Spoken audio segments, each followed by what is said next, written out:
All right. Hey, everybody. Oh, it's old Pop's back. Listen, I'm not going to need these right now. But I was asked to do something. Well, I was told I needed to do something because we had the top 10. We had the little thing a couple weeks ago. And I decided to do it. So we're going to look at top 5 albums that are in my collection that have been there for ever since I first originally bought the albums, in one way or another. Now, I originally bought all these on actual album, 33 and a third albums. Um, but, over the years, changed to cassettes and CDs, and now they're still on the playlist, um, you know, on the phone. So, yeah, great albums. Now, before we get into this, let me be clear about this. This is rock albums, right? Now, there's a difference. There's rock and roll, and then there's rock, right? Rock and roll being, the king of rock and roll, Elvis, to, Chuck Berry, to, you know, everything before that. And this is not all the albums that I would put on a list, but this is the top 5 that are in my collection. Okay. If there's some in your collection that you would like to see a list made for, please feel free to let me know. And we will make a list of it, right? And we'll do a video on it, right? I'll even go into the editing software and I'll make a really clean, nice video for it. I'll be glad to do that. If y'all want to see something like that, you let me know, okay? But this is 5 that's been on my list ever since I bought them and been in my collection ever since I bought them. And I think if you're a rock fan and you don't have these albums in your collection, you need to add to your collection. Because some of them changed the face of, rock and roll, or rock, rather, not rock and roll. Some of them, just the vocals or the musicianship or the sounds they used, just different things, full story album, this, that, and the other. But anyway, we're fixing to find out here. And if y'all are ready, we're going to get after it. This first one, 1978. I mean, the music was kind of all over the place, right? You had the top 40 stuff. You had, the big stars of the day and this, that, and the other. But there wasn't really a hard rock band really doing anything besides Kiss. And, you had a few out there. You had Blue Cheer and stuff like that. And then this album dropped. 1978, Van Halen dropped their self-titled debut. And it was like a bomb went off in the rock world.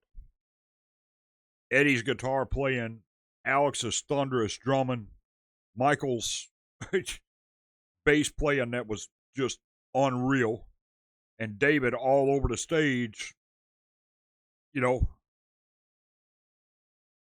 and with songs, like Running with the Devil and Ice Cream Man and just great stuff. And then, of course, the solo that everybody still, I've seen reactions to it lately from Eddie, Eruption. I mean, it's still everywhere. So, yeah, great album. I don't think you can go wrong if you've got this album in your collection. Period. Hands down. It's just not going to happen. It's a great album from start to finish. And it's a very short album. It's only like 35 and a half minutes long. So, yeah. Great album. All right. And then things started to pick up in the rock world a little bit. And when I say the rock world, I mean several parts of the rock world, including progressive rock, prog rock, which brings us to The Wall. Now, everybody knows about Pink Floyd's Dark Side of the Moon, right? The Wall is a brilliant story album from start to finish. I mean, everything on this album is really wild, out there. It just kind of threw you for a loop when you heard it, you know, for the first time back in '79.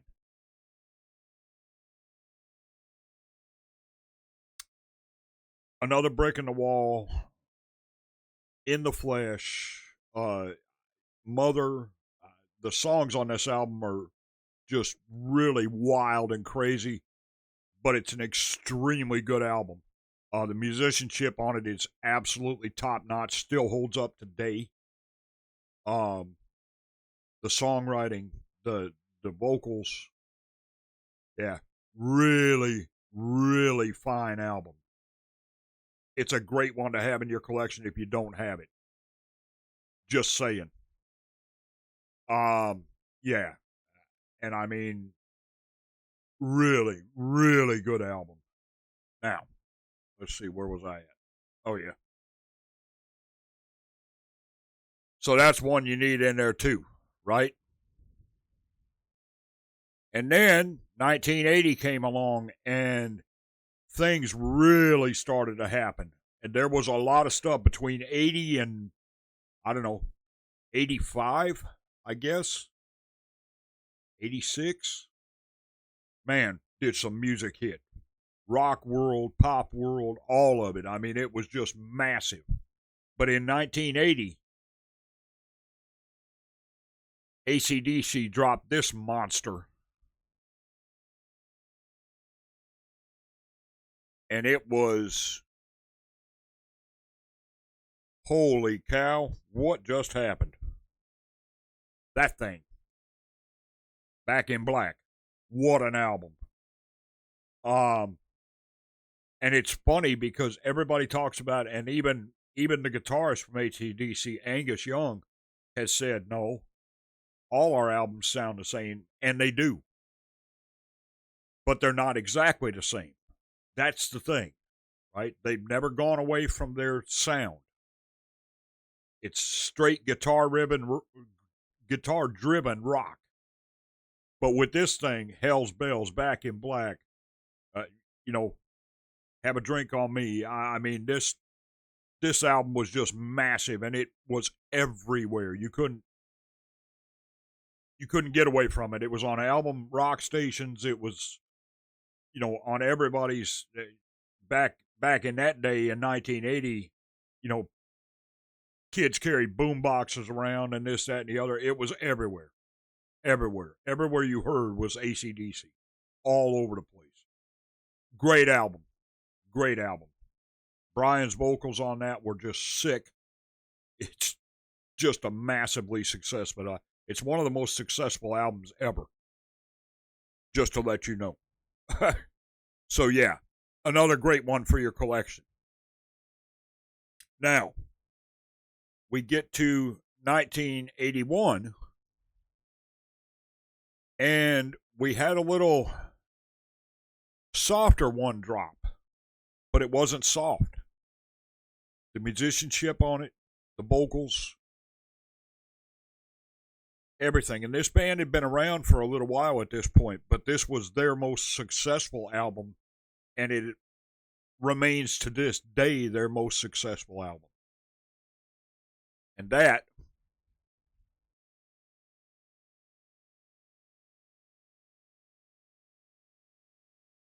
is Escape from Journey. Now, this album had a little bit of everything on it. It had power ballads. It had, you know, just straight on rock songs. It had, you know, in between. It had a little bit of everything on it, and it's a really, really solidly good album. Still in my collection, like I said, today. And if it's not in yours and you're a rock fan, yeah, it needs to be there, in my opinion. because it is a great album. Steve's vocals on that are just insane. Neil's guitar playing, the piano, keyboard work, the drum work of Steve Smith. It's unreal good. Really, really great album. And that will never be out of my collection. None of these 5 will. And then in 1981, dropped another massive hit for a band that had been around a while again. They had already been around for a little while and had a very, very successful album not long before that with 2112. But Rush dropped Moving Pictures. And this was another one you couldn't get away from. It was everywhere. Tom Sawyer, Red Barchetta, YYZ, or YYZ. I mean, it was one of the biggest albums of the 80s, you know? Fantastic album. And it was everywhere. And it's another one. I have 2112 in my collection, too. It's still there. Always be there. I still have the original album to this one. I can't play it anymore because it's scratched to hell and back, but, you know, I still have it. Yeah, just a fantastic album. I still see people today, and this is the funny thing, to all of these albums, all 5 of these, I still see people reacting to them today. The younger generation, you know, they're reacting to them today and saying, wow, what happened? Where has this been? What have you? And that's the thing. All this has been around since the 70s and 80s, right? Which I think is hilariously funny. But I love their reactions to them, so I'll watch them, you know. It's great to see discovery of music that came before, right? I love that. Just like I'm still discovering music, thanks to y'all sending it, that I had never heard before, right? And some great stuff. Great, great stuff. But yes, Rush, Moving Pictures, 2112, both of them need to be in the collection if you don't have them in there. Great, great albums. And that's where we're at, folks. That's the 5 as of right now. Now, I have many more that have been, I have several that have been in my collection since I originally bought them. I bought these in the original years, though. The first time. All on 33 1/3 album. And I still have several, well, I still have 2 of them. Yeah, Moving Pictures. And Back in Black. I still have both of them, the original albums that I bought all them years ago. So, yes. Countdowns. If you want to see me count down more, I'll be glad to do that. If you have suggestions, I'll be glad to do those. Happy to do those. So, let me know, and we will get that done. Don't forget, we have the end of the year countdown, the song of the year from this year at the end of this year. We'll be starting to poll that in October. So, keep an eye on the polls. On the community tab, they'll be coming up. Other than that, I hope y'all got some good information out of these. I hope you pick up these albums. They're great albums. And add them to your collection if you don't have them in there already. And if there's something you think, that I need in mind, that you say, oh no, Pops, these 5 are great, but you need this in your collection. Please send it. Drop it down in the comments and let me know. And we'll see what we can do. Because I'm always happy to add stuff to my collection. So, thank y'all for listening. Thank y'all for being with us. You want to see something, you let me know. Don't forget to like, comment, share, subscribe. And I will see y'all later. We're going to be live this afternoon. Y'all want to come by and join us? We're going to have a drink. We're going to talk a while. We're going to have some fun. Tell some jokes. whatever the case may be, talk about stuff, and we'll get it. All right? 5 p.m. my time, 6 p.m. Eastern Standard Time U.S. Come by and visit a while, all right? I'll see you then. This Old Pops, we are out.